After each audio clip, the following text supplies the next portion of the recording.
I spent 6 years working 2 jobs to earn my degree, and my entire family ignored my graduation. Only Grandpa acknowledged me. When I spoke at his funeral, what he left me made the whole family suddenly remember my name. I didn't expect fireworks or a parade or even one of those cheesy, "so proud of you" captions on someone else's story. But I guess I thought there'd be something. When I posted my diploma photo, my hands were shaking. Not because I was nervous, but because for the first time in years, I felt like I had finally done something undeniable. I wasn't begging for attention.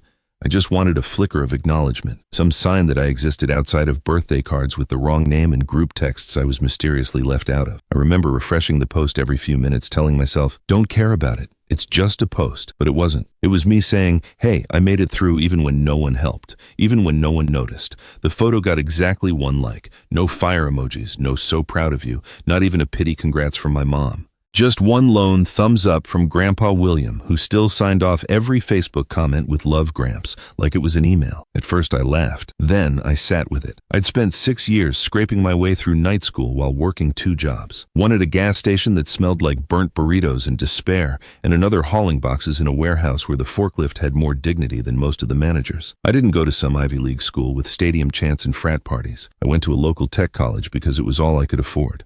I studied data systems and analytics because numbers didn't roll their eyes when you said you worked the night shift. That diploma. It wasn't just paper. It was proof that I didn't disappear when the family gave up on me. But apparently to everyone else I had. My cousin Natalie. She a blurry photo of a brunch mimosa once and got 114 likes. Such a ray of sunshine. Someone commented, that someone was my aunt, when I got my diploma. Radio silence. Except from Grandpa William, of course.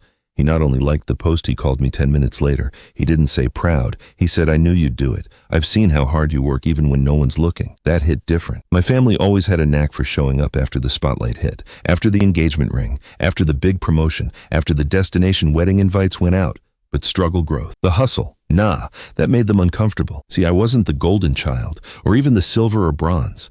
I was somewhere between background decoration and family tech support. I fixed routers at holidays and got blamed when the turkey was dry. So, when I earned that degree after years of ramen rent panic and mental spirals, I guess I thought it would shift something. Spoiler, it didn't. But Grandpa kept calling, every week like clockwork, sometimes just to tell me about his garden, or some random historical fact, or his ongoing feud with his neighbor over a misplaced lawn flamingo. It migrated on its own, he insisted. Those calls, they meant more than all the empty house school texts I never got. At Thanksgiving, I showed up diploma in hand, literally. It wasn't a flex. I just needed to grab something from my car, and I was carrying it in. My uncle squinted at it like it was written in ancient runes. "Oh, you graduated, yep. What for? Data analytics." A beat. "So like spreadsheets," I smiled. "Yeah, but ones that tell billion-dollar companies what to do." He blinked. Cool. Then turned back to his plate like I just announced I won a free coffee at 7-Eleven. My mom didn't say anything at all. Just pass the peas. I sat at the kids' table again that year. Natalie, now a lifestyle blogger, whatever that means, was seated up front next to my parents, holding court with stories about her brand collab with a candle company. No one asked about my job, or what I was doing next, or if I needed anything. But Grandpa pulled me aside when I left. He handed me an envelope. "Just a little something," he said. Inside was a check for $250 and a note that read, "Don't stop building. Love, Gramps." It started with a missed call, then 2, then 5 in 1 week, all from family members who hadn't spoken to me in, maybe a decade. Give or take the occasional Merry Christmas text with my name spelled wrong. At first I thought I was imagining it. Maybe someone accidentally added me to a group chat. But no, this was deliberate. Cousin Natalie posted an old photo of her and Grandpa with the caption, "Missing our weekly brunches. Can't wait to see you again soon. Red heart. Weekly brunches." Last I checked, she couldn't tell you if Grandpa lived in a condo or a cave. The man once asked me what an acai bowl was, because she brought one over and then left it in his fridge to ferment. I called Grandpa that same night just to check in. He didn't pick up. When he finally returned my call 2 days later, his voice sounded different, thinner, raspier. Still upbeat, still throwing in jokes about his stubborn tomato plants, but there was a drag behind his words. "Just a little cold," he said. Nothing dramatic. He always downplayed things. Even when he dislocated his shoulder falling off a stepladder while fixing his garage light, he texted me, "Slight mishap, currently horizontal. Don't worry, pain meds are lovely," but I knew something was wrong. He coughed 3 times mid-sentence, and I could hear the oxygen machine hiss quietly in the background. That same week, Natalie posted another throwback with Grandpa, this time from when she was 5, holding a balloon and looking confused. "Grandpa always said I was his sunshine," she wrote. "Really, Grandpa once told me that girl talks about herself so much, I'm surprised she doesn't charge people for listening. But here she was, suddenly close, suddenly emotional, suddenly very public. And she wasn't the only one. My aunt, who famously once told Grandpa to get with the times when he mailed her a birthday card instead of venoming her, showed up at his house with a lasagna and matching sweater set for Christmas in July. Meanwhile, I was still dropping by every Thursday like I'd been doing for years. Not because he asked, just because it was routine. We'd sit in his den, the one that still smelled like pipe tobacco, even though he quit 15 years ago, and I'd help him with whatever nonsense his phone was doing that week. Why is Siri British now? You asked her to be, remember. I don't remember that. One day I noticed a legal pad on the coffee table scribbled with notes in Grandpa's unmistakable chicken scratch. Names crossed out, circled lines pointing to nothing, and one line at the bottom that made me pause. Make sure it goes to someone who showed up. I didn't ask. I just gently slid it under a stack of National Geographics before he noticed me reading it. About a month later, my mom called me, which was weird because she hadn't voluntarily called me in at least 2 birthdays and a whole college graduation. "Hi," she said too cheerfully. "Hi, how's work? Still doing the data analysis stuff?" "Yeah, still doing the stuff." Small talk, forced chuckles. I knew where this was going before she even said it. "By the way, how's your grandfather? We've been meaning to visit, but you know how things get." I didn't say anything, and we were thinking of organizing a little family gathering. You know, while he's still well, just in general, right? Suddenly everyone was circling, not because they missed him, because they'd caught a whiff of the end, and with it, the estate. I didn't argue, didn't call them out, didn't even bother rolling my eyes. I just said, "Sure. Let me know." Then I called Grandpa and said, "Looks like the whole circus wants to come to town." He just laughed. "Let them. I've got front row seats to the show." Grandpa's decline wasn't dramatic. There was no ambulance with flashing lights, no sudden fall, no gasp in the night. It was slower than that, sadder than that. It was the way his calls got shorter, the way his laugh had pauses now, like it needed time to catch up, the way he'd start a story and then stop mid-sentence to rub his temples, like the words were just out of reach. I tried not to ask too many questions. He hated fuss, hated being the center of a pity party, as he called it. But one Thursday, I brought him his usual lemon loaf from that bakery. He liked the one with the slightly rude cashier he called Spicy Cheryl, and I found him asleep in the chair, TV on blanket tucked under his arms, glasses on the tip of his nose. That wasn't unusual. What was unusual was the box on the table next to him. It was labeled simply to be read. Inside, folders, notebooks, a couple envelopes, some typed, some handwritten, and one note on top that said, "Don't let them fight over crumbs." I didn't open anything, just gently put the lid back on and made some tea. When he woke up, I didn't mention it, but he did. "You saw the box," he said, voice barely above a whisper. "Didn't open it," I replied. He smiled. "I knew you wouldn't." Then after a moment he added, "You know what I regret the most?" I looked up. "Letting them treat you like wallpaper all those years. You were always there, quiet, consistent, like the best damn coffee machine in the office, the one no one thanks but everyone uses." I laughed. He grinned. "I know I can't fix all that, but I can make sure the end is less noisy." He didn't say much else, but the way he looked at me, that unspoken trust, stuck with me for days after. 2 weeks later, the family started posting updates. Natalie uploaded a slideshow of all the special moments with Grandpa, which included a blurry picture of her opening Christmas gifts while he sat in the background holding a half-eaten bagel. My aunt posted a quote, "The best dads become the best grandpas," with a photo of herself in front of a candle looking suspiciously posed. And the calls, oh the calls. "Can we help organize anything? Do you know what Grandpa wants for his memorial? Has he said anything about the house?" Subtle. Real subtle. I didn't respond. I just kept showing up. Quietly, like always. I helped Grandpa organize some papers, fixed a loose railing on the back porch, made him soup when the coughing got worse. He hated broth, but he ate it anyway. He was still cracking jokes, though. Said if they made a documentary about him, it'd be titled The Man, The Myth, The Mild Indigestion. One day after folding laundry together, he sat me down and said, "I want you to say something at the funeral." I froze. "Grandpa, I want your voice to be the last one they hear." I swallowed hard. "I don't even know what I'd say." "You will, when the time comes." Then he winked. "And don't make it boring. If I hear any cliches, I'll haunt you." A week later, he was gone. He passed in his sleep. No drama, just peace. I found out from the hospice nurse, not from family, which wasn't surprising. I'd been listed as his emergency contact for years. No one else had noticed. That night, I sat on my porch, staring at the moon like it might blink back. I wasn't angry. I wasn't even surprised. Just tired. Not just from the grief, but from knowing what was coming next. The family that hadn't seen him in months. They were about to make the funeral all about them. It started with a slideshow, set to a piano version of "Somewhere Over the Rainbow," of course. Photos of Grandpa flashed across the screen at the front of the chapel. Him, his Navy uniform. Him holding a baby, Natalie, naturally him. Gardening, smiling, waving. But somehow, not a single one with me. Not one. which was impressive considering I'd been the one taking most of those pictures. I recognized the angles. I knew which ones were from my phone. Guess I didn't fit the aesthetic. The family had arranged the funeral like it was a red carpet event. My aunt wore a full black dress with pearls. Natalie had a fascinator, an actual fascinator, like it was the Kentucky Derby for grief. And when the pastor asked if anyone wanted to speak, the hands shot up like it was karaoke night. My mom went first. She read a poem. Something she'd Googled, I'm sure. She stumbled over half the lines, then cried softly into a tissue she pulled from her clutch like it had been rehearsed. My uncle followed with a speech that opened with, "William wasn't a perfect man." Always a good sign when that's your opening line. Then came Natalie. She cleared her throat like it was the Oscars. Grandpa always said I was the light in his life. I remember how he used to sneak me candy when Mom wasn't looking. She paused for effect, and how he told me I'd do great things. Then she looked out at the crowd, teary-eyed like she expected a standing ovation. I just sat in the back, silent. No one had asked if I wanted to speak. No one mentioned that Grandpa had requested me to. But I had the note in my pocket, his handwriting clear as day. You speak last. So I waited. After the final person stepped down, the pastor started to close things out. I stood up. He blinked. Yes, of course. Please come forward. Some heads turned, a few confused faces. Natalie tilted her head like I'd wandered in from the parking lot by accident. I walked to the podium, cleared my throat, unfolded the letter, then paused. "My name's Mason," I began. Some of you may not remember that, but Grandpa did.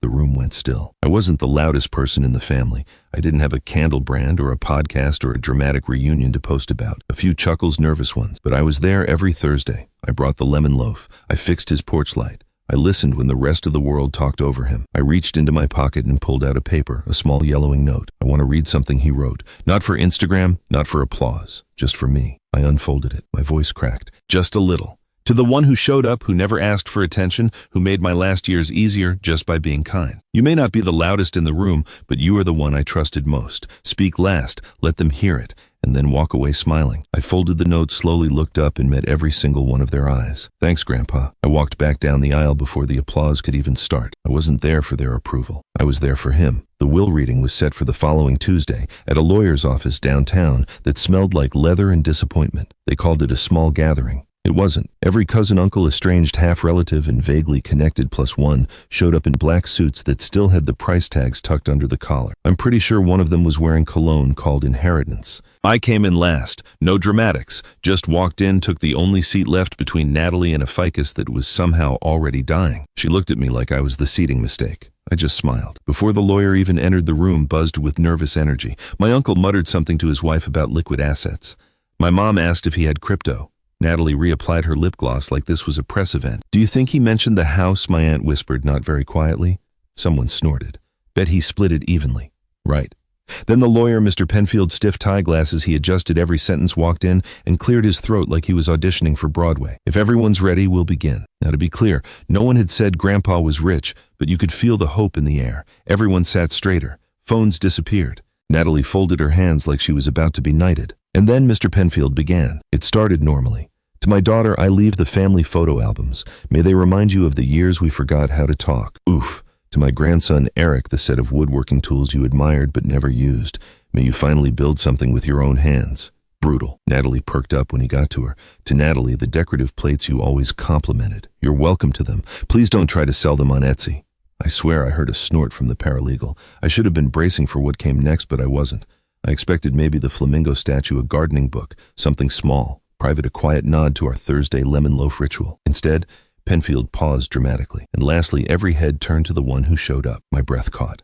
My heart hit my ribs once. Hard. Penfield continued, "To the person who never asked, never boasted, never posted, who brought lemon loaf on Thursdays, changed light bulbs and stayed after the rest of them left, who didn't need applause, to care only a reason. I leave the house, the savings, the investment account, the car, the books, the ridiculous flamingo statue in the garden, everything." Silence.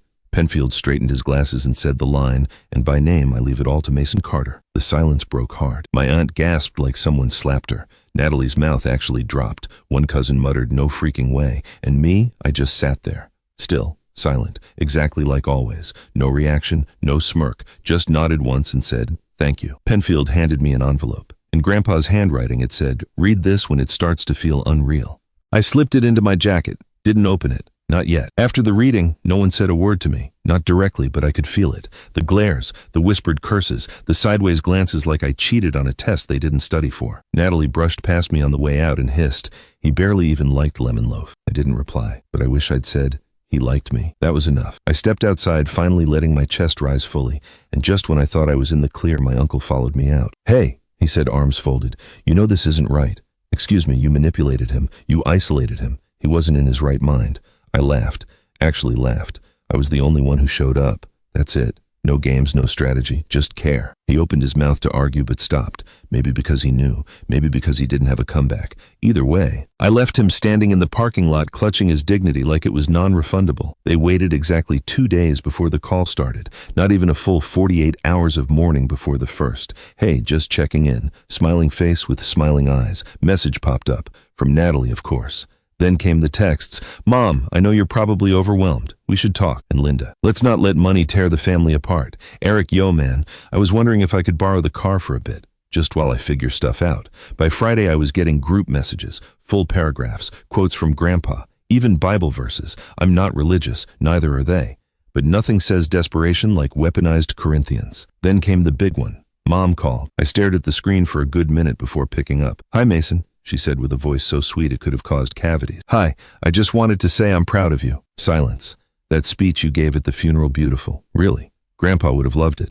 I waited, and we were thinking all of us that maybe it would be nice to, keep the house in the family. There it was. I didn't even ask what that meant. She kept going, trying to sound casual. "You could rent rooms out. We'd help, of course. Your cousins are having a rough time right now. And Natalie's lease is up, so my inheritance was now the family hostel plan. And besides, she added, Grandpa wouldn't want us fighting over things. He'd want us to come together." I almost laughed. "Mom," I said, he literally called me the one who showed up. "The will isn't a riddle." He was clear. A pause. "So you're really going to keep everything that line, that tone, like I was being selfish? Like I was hoarding toys instead of finally holding the scraps of dignity they'd all tried to strip from me for years?" "I'm going to honor him," I said, "by doing exactly what he asked." Then I hung up. A week passed. I moved into Grandpa's house. It was surreal. The place I used to mow the lawn at now mine. The porch still had that creaky third step. The flamingo still leaned a little too far left. And the garden, a mess, but a beautiful one. I didn't change much. Left his books where they were. Left his favorite mug on the counter. The chair with the dent from years of reading untouched. But I did add one thing. A lock. On the gate. Because 2 nights later Natalie tried to show up. No warning, no invitation. Just rolled up in her Prius with a tote bag and said I figured I'd crash for a few days, clear my head. I didn't even open the door. I just spoke through the intercom. Grandpa had installed 5 years ago, the one she'd once called extra and unnecessary. "Hi, Natalie. This isn't a hotel. You should know that. Dad said it once, remember silence." Then she said, "I'm family." I replied, "Yeah, and I'm the one Grandpa trusted. There's a difference." Then I turned the camera off. She stood there for a while, then walked back to her car. No dramatic scene, no sobbing, just a slow realization she had no keys anymore. Inside, I opened the envelope Grandpa left me. One line handwritten in ink that had smudged just slightly. "You earned this. Don't let them convince you otherwise." So I didn't. The email came 2 weeks after the will reading. Subject line: "Family dinner, reconnect and heal, sparkling heart." At first I thought it was spam, but no, it was from Aunt Linda, typed like a group therapy session. Marketed like a Sunday brunch. "Hi Mason, we thought it might be nice to have a small family dinner. No drama, no talk about inheritance, just togetherness. Grandpa would have wanted us to stay close. Hope you can come. Love everyone." Attached was a flyer bro header, rebuilding the Carter family. Below it, a smiling stock photo of people clinking wine glasses. Date, time, address, Aunt Linda's house. And a line in fine print: "Bring a dish if you'd like." I stared at it for a minute, then chuckled because I knew exactly what this was. Not healing, not reconnection. This was a stage, and I was the reluctant main character in a play they'd written without my input. That night I stood in Grandpa's old kitchen. The lemon loaf pan still hung by the stove. His kettle still squeaked when it boiled. Everything still smelled like dusty books and cedar. I looked at the note again. "You earned this. Don't let them convince you otherwise." Then I looked at myself in the mirror. No tie, just a clean dark shirt, rolled sleeves. Grandpa once told me revenge doesn't need to be loud, just well-dressed and punctual. So I was. I didn't bring food. I brought a folder. Aunt Linda's house was full, half smiles, cheap wine, hugs that lasted too long and meant too little. I walked in and got hit with "Look who finally came around. We were just talking about you. You're looking so grown up." All from people who hadn't texted me in years. The dinner table was set like a Thanksgiving pageant. Meatloaf, salad, 5 casseroles, a ham that somehow looked passive-aggressive. I sat near the end. Not the kids' table, but not center stage either. I didn't touch the food. I waited, and it only took 17 minutes. That's when Natalie stood, holding a glass of wine like she was giving a toast at her own wedding. We're so glad Mason could join us, really. After everything, she smiled, tilted her head just slightly. And I think it's important to remember that Grandpa loved all of us. And maybe it's not too late to share not just memories, but the future too. Translation: give us stuff. Gift wrapped in faux forgiveness. The room got quiet. I stood up, walked to the end of the table and opened the folder. Laid out neatly a printed list of every Thursday I'd visited. Texts Grandpa sent me. A scanned copy of the note photos of us, a screenshot of the day I posted my diploma, liked by only one man. This, I said, is the difference between showing up and showing off. A few uncomfortable shifts in chairs. My uncle rolled his eyes. One cousin muttered, "Is this really necessary?" I turned to Natalie. "You posted 3 selfies during his funeral." I counted. One had a sparkle filter. Turned to Mom. "You didn't even visit him when he got diagnosed. Said the hospital made you anxious." Then I looked at all of them. "I'm not here to fight. I'm just not going to let you rewrite the story." Folded the folder, tucked it under my arm, paused, and the meatloaf looked ambitious. Then I walked out. On the drive home, I passed the old park Grandpa and I used to stop at after grocery runs. The bench was still there, the one with the peeling paint and the wobbly armrest. He once told me families forget. That's their talent. "But you remember." My phone buzzed. "Natalie, you're being cold. Grandpa would be ashamed." I didn't reply, just sent a photo of the handwritten note again. "You earned this. Don't let them convince you otherwise." Then I blocked her, not out of spite, but because peace doesn't come when they forgive you. It comes when you stop needing them to. Spring hit the garden like it had something to prove. The roses Grandpa planted last year were finally blooming. The flamingo statue, still leaning slightly like it had one too many, stood surrounded by color. It had been 3 months since the dinner, since the final text, since I said no and meant it. I'd kept the house the way he left it, mostly. But I added one thing, a small plaque in the garden right beside the porch swing. Simple brushed bronze, nothing flashy, just 4 words exactly how he signed every birthday card. "Always rooting for you. G." I didn't post it, did not tag anyone, just stood there one morning with my coffee and let it sit. Quiet, real. The family went silent after that. No more texts, no calls, no flyers. Like they finally understood the door wasn't just closed, it was sealed with intention. But not everyone stayed away. 2 weeks ago, a letter arrived. Real mail, handwritten. It was from Penfield the lawyer. Inside was a copy of an amendment Grandpa had written but never mentioned out loud, dated just a week before he passed. "If Mason accepts the estate as written and continues to do what he's always done, then please ensure the following is carried out." Below it, a donation in my name to the local library he loved, a scholarship fund for trade students at the nearby community college. And one final line, "He never asked for anything, so I leave him this a bench in the park where we used to sit. Let him pick the quote." I didn't cry, but I did sit down. Right on the porch step, coffee in hand, eyes blurry and heart full. 2 weeks later, I went to the park. That same bench, the one with the peeling paint, the wobbly armrest, it had been replaced. Fresh wood, solid iron legs, a new plaque already attached, and the quote, "My choice."